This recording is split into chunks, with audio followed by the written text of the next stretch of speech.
अब यहां से देखना, नेक्स्ट और आईएमपी हेडिंग है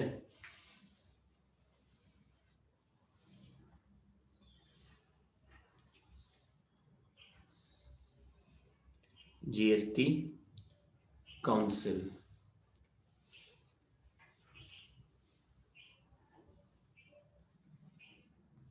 जीएसटी काउंसिल, ठीक है।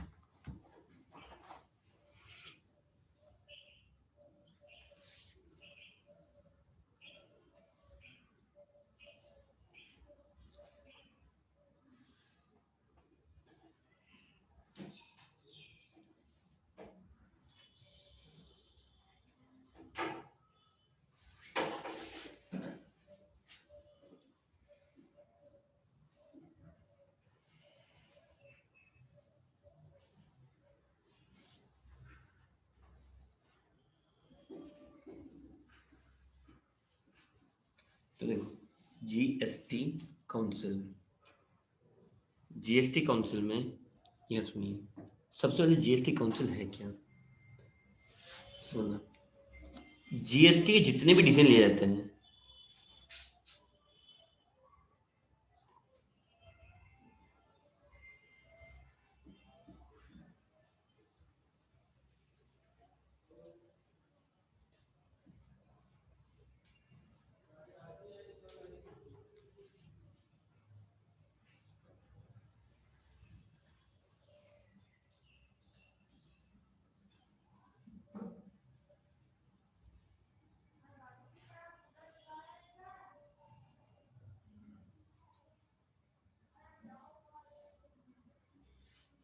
सही रिकमेंडेशन सही है।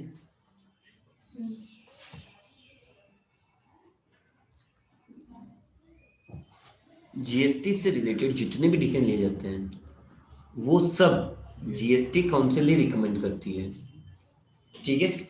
अपन एक ना इसको एग्जांपल समझते हैं।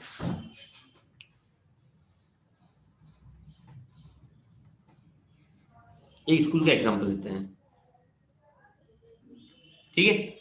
एक बात तो, स्कूल के अंदर जितने भी डिसीजन लिए जाते हैं वो कौन लेता है, प्रिंसिपल। ये होती है कि चीजों कैसे, अब सुनना, अब वापिस आपको अब ध्यान चलेगा कैसे होता है। कोई भी स्कूल होगी ना, उसके अंदर कोई भी डिसीजन लेंगे,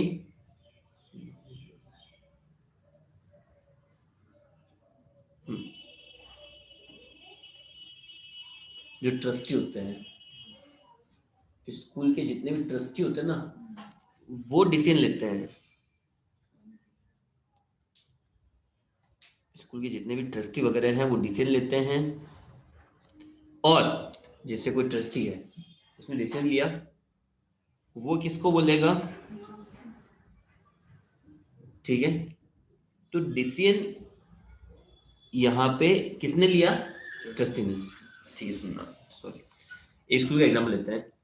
एक स्कूल होती है ना, स्कूल, उससे रिलेटेड जितने भी डिसीजन होते हैं सारे के सारे वो डिसीजन लेते हैं ट्रस्टी। वो डायरेक्ट बच्चों को नहीं बोलते हैं, उनको कोई मतलब नहीं बच्चों को। उन्होंने फेस क्या बना रखा है, उन्होंने फेस बना रखा है प्रिंसिपल का। और प्रिंसिपल क्या करता है, उस डिसीजन को डिक्लेयर करता है। वो डिसीजन को क्या करता है, डिक्लेयर कि हाँ भाई चलो ये डिसीजन है, ये आपके इस तरह से है। ये होता है एक्चुअली, ठीक है। तो मतलब एक्चुअली प्रिंसिपल ने वो डिसीजन लिया ही नहीं, प्रिंसिपल तो डिसीजन को डिक्लेयर करने का एक जरिया था। वैसे ही यहां पे भी जो जीएसटी काउंसिल है वो डिसीजन या रिकमेंडेशन देती है गवर्नमेंट को, और गवर्नमेंट तो केवल और केवल उसको क्या करती है, डिक्लेयर। मतलब प्रैक्टिकली सारी पावर किसके हाथ में है, जीएसटी काउंसिल। हाँ, अब हमें वही पता था जैसे पहले पता था प्रिंसिपल, तो हमें अभी भी यही पता है, एग्जैक्टली अभी भी यही पता है कि जीएसटी से रिलेटेड डिसीजन गवर्नमेंट लेती है। बट गवर्नमेंट के हाथ में नहीं, गवर्नमेंट को रिकमेंड कौन करती है, जीएसटी काउंसिल। तो एग्जैक्टली जीएसटी काउंसिल है क्या, ठीक है। जीएसटी काउंसिल है क्या, तो यहां समझते हैं। 15 सितंबर 2016 को, कब, 15 सितंबर 2016 को हमारे इंडियन प्रेसिडेंट ने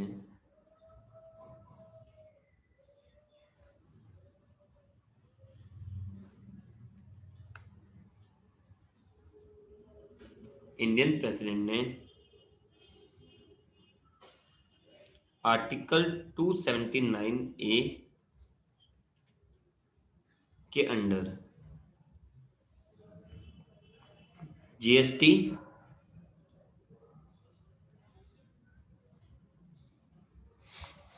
ठीक है, उन्होंने एक स्पेशल ऑर्डिनेंस पास करा, आर्टिकल 270 जो इंडियन एक्ट चलते हैं उसके अकॉर्डिंग, और उसमें उन्होंने जीएसटी काउंसिल को फॉर्म किया, बनाया। तो फॉर्मेशन क्या था जीएसटी काउंसिल का,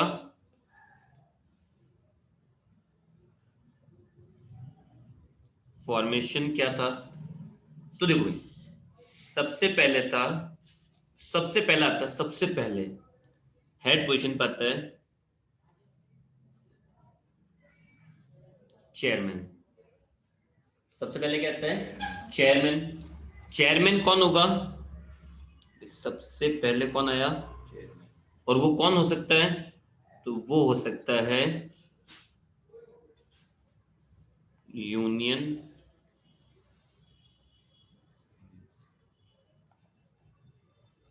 फाइनेंस मिनिस्टर, ठीक है।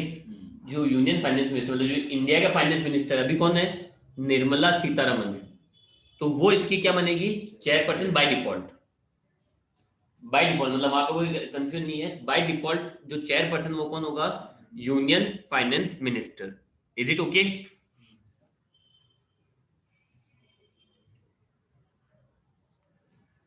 चलो ठीक है, तो चेयरपर्सन, चेयरमैन आ गए या चेयरपर्सन हो गए।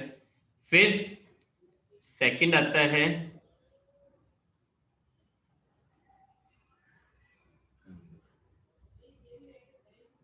मेंबर। मेंबर कौन होंगे,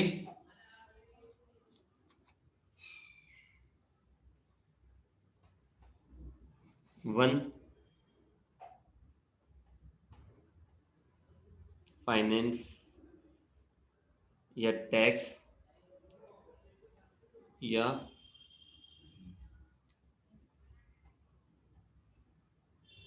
any other minister of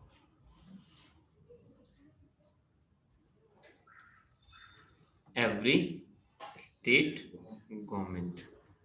her एक स्टेट गवर्नमेंट का बेसिकली फाइनेंस मिनिस्टर भेजना चाहिए, नॉलेज तो सारी उसी को है। फाइनेंस मिनिस्टर नहीं हो पाए तो टैक्स मिनिस्टर भेजो, जो टैक्सेशन डिपार्टमेंट से बिलोंग करता है। और अगर वो भी नहीं हो पाए तो कोई भी अदर मिनिस्टर हर एक स्टेट गवर्नमेंट का, ठीक है। तो पहले तो क्या हो गया, चेयरपर्सन तो कौन हो गया, यूनियन फाइनेंस मिनिस्टर, जो इंडिया का फाइनेंस मिनिस्टर है वो हो गया चेयरपर्सन। फिर एक एक finance minister from every state, फिर वही अपने आप में से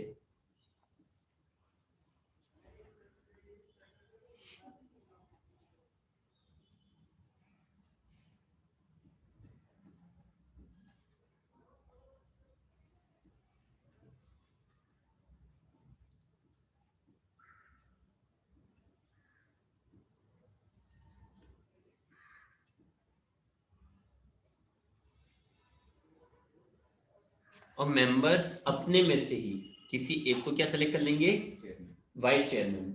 चेयरमैन तो ही है, उन आगे स्टेट के सारे मेंबर्स आ गए, और यहाँ पे एक को क्या कर लेंगे, वाइस चेयरमैन। अब ये तो हो गया फॉर्मेशन।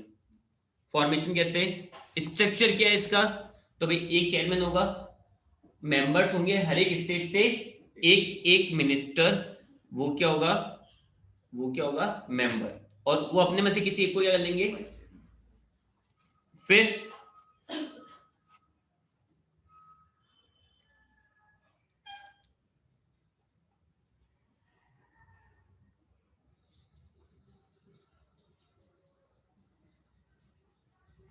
ठीक है, वो अपने में से किसको सेलेक्ट करेंगे, इसको। फिर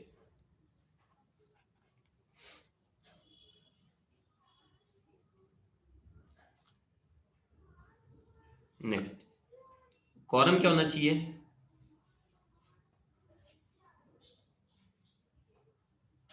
कॉरम का मतलब क्या था, पता है किसी को? कहाँ पढ़ा था आप लोगों ने?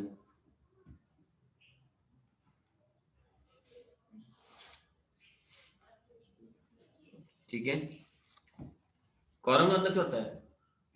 लास्ट से कंप्लीट लोगों पढ़ा था कॉरम। कॉरम मतलब होता है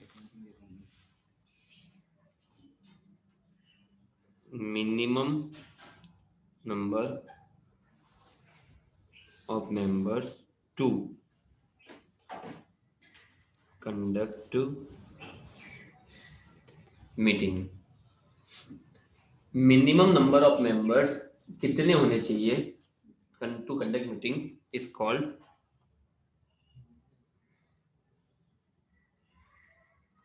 कॉरम। तो कॉरम के लिए मिनिमम नंबर ऑफ मेंबर्स कितने होने चाहिए?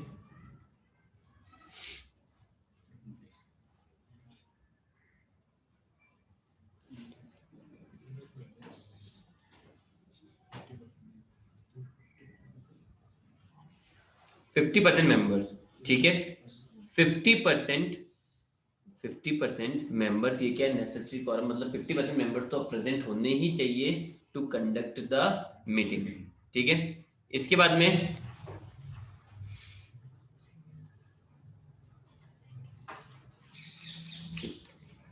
अब सुनना, बात क्या हुई भाई, जीएसटी काउंसिल क्या है? तो जीएसटी काउंसिल एक फॉर्मेशन है और कुछ नहीं है, जिसको किसने बनाया था, इंडियन प्रेसिडेंट ने। कब? 15 सितंबर 2016 को। पहली मीटिंग कब हुई थी? अब देखो, फर्स्ट मीटिंग हुई थी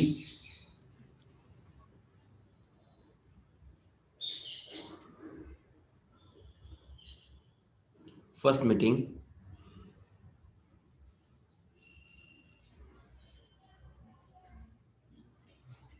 22 और 23 सितंबर 2016 को। ठीक है, 2 दिन चली थी फर्स्ट मीटिंग।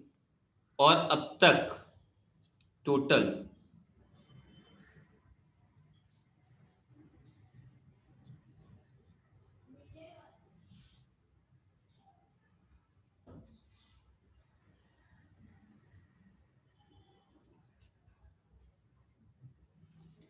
अभी तक टोटल कितनी मीटिंग हो चुकी है?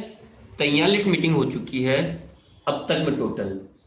टिल नाउ, मतलब आज दिसंबर 2020 तक में कितनी मीटिंग्स कंप्लीट कर चुके हैं? 43 मीटिंग हो चुकी है। अब उन मीटिंग में होता क्या क्या है? ठीक है, उन मीटिंग्स के अंदर होता क्या क्या है?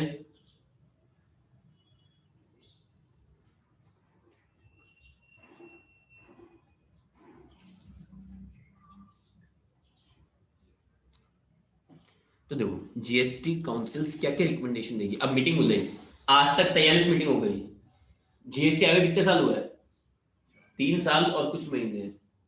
1 जुलाई 2017 को आया था, जुलाई 2018, जुलाई 2019, जुलाई 2020, तो फिर 4 महीने ऊपर और। ठीक है, तो लगभग लगभग अपने को 2.5 साल, 3.5 साल हो गए। 3.5 साल का मतलब हो गया लगभग 40-42 महीने। 3.5 साल का मतलब ये हो गया 42 महीने। जीएसटी आए हुए टोटल 42 महीने हो गए और टोटल 43 मीटिंग हो गई। मतलब फ्रिक्वेंसी कितनी है, लगभग हर महीने एक मीटिंग होती है। वैसे लास्ट मीटिंग हुई थी 12 अक्टूबर 2020 को, पर नियरली हर महीने एक मीटिंग होती है। क्यों? तो अब सारे डिसीजन का बोझ किसके ऊपर है? इन लोगों के ऊपर है। ठीक है, तो इन सच केस जीएसटी जो काउंसिल रिकमेंडेशन क्या क्या देगी? Taxes, cess, surcharge, rates. ठीक है, कौन कौन से टैक्स, सरचार्ज और सेस ये लगने चाहिए, उनकी रेट डिसाइड करेगी। ठीक है, फिर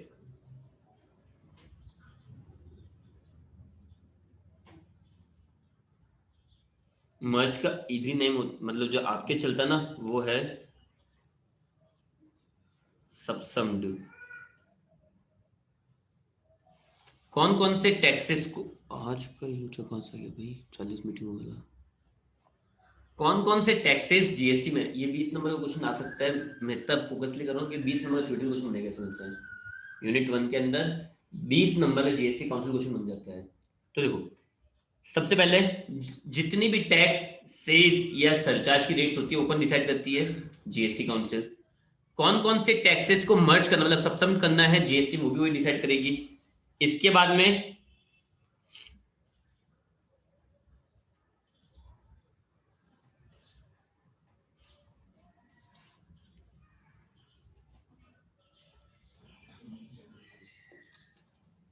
डिटरमाइन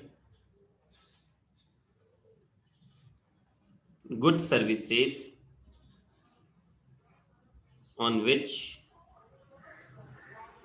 GST is chargeable। ऐसे गुड्स और सर्विसेज जिस पे क्या लगेगा, जीएसटी चार्ज होगा। इसके बाद में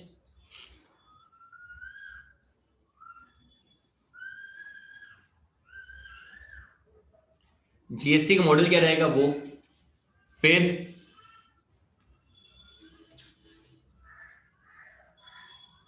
थ्रेशोल्ड लिमिट मतलब मिनिमम और मैक्सिमम लिमिट्स। ठीक है, कि इस लिमिट के बाद में जीएसटी रजिस्ट्रेशन करवाना है, इस लिमिट तक आप लोग सेल कर सकते हो। ये लिमिट्स जो होती है, जितनी भी लिमिट्स है वो सारी कौन डिसाइड करेगी, काउंसिल। ठीक है,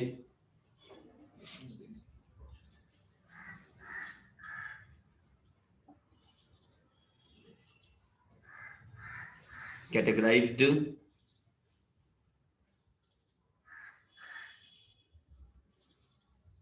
स्पेशल कैटेगरी स्टेट्स या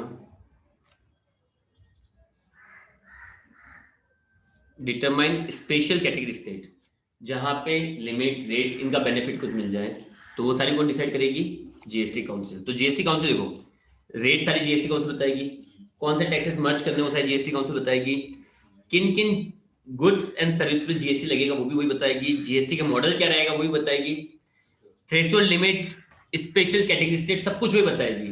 ठीक है,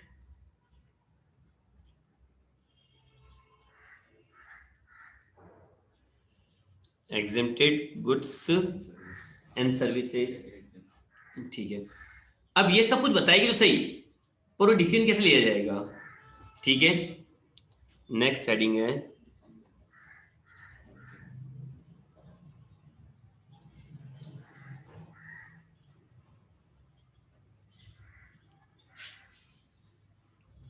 base of decision of GST council. वो क्या रहेगा,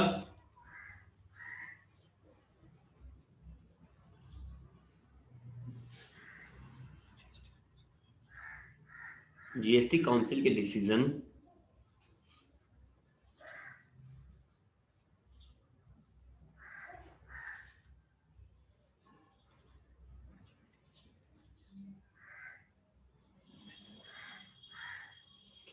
जीएसटी काउंसिल जितने डिसीजन है 3/4 मेजोरिटी के बेस पर, मतलब 75% मेजोरिटी के बेस पर लिए जाते हैं। और वोटिंग कैसे होती है,